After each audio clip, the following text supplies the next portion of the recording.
Le meilleur d'entre eux est comme une ronce, le plus droit, pire qu'une haie d'épines. Michée 7,4. Le sang de Jésus-Christ, le Fils de Dieu, nous purifie de tout péché. 1 Jean 1,7. Un jeu sur Internet permettrait, selon les auteurs, d'évaluer notre taux de pureté. Il consiste en une cinquantaine de questions portant sur les thèmes de l'alcool, du sexe, de l'hygiène, de la morale et de la drogue. D'après la page d'accueil, ce jeu pourrait nous en apprendre beaucoup sur nous-mêmes.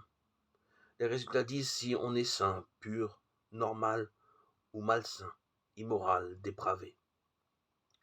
Peut-on se fier à un tel diagnostic? Mais la question de savoir comment être pur est une bonne question. Le patriarche Job se demandait comment l'homme sera-t-il juste devant Dieu et comment serait pur celui qui est né de femme. Job 25,4. Il est assez facile d'être satisfait de soi-même devant nos semblables. Mais en présence de la sainteté de Dieu, c'est bien différent. Dieu déclare lui-même à propos de notre état moral. Ils se sont tous ensemble corrompus. Il n'y a personne qui fasse le bien. Non, pas même un seul. Psaume 53,3. La question se pose alors. Qui se tiendra dans le lieu de sa sainteté? La réponse est celui qui a les mains innocentes et le cœur pur.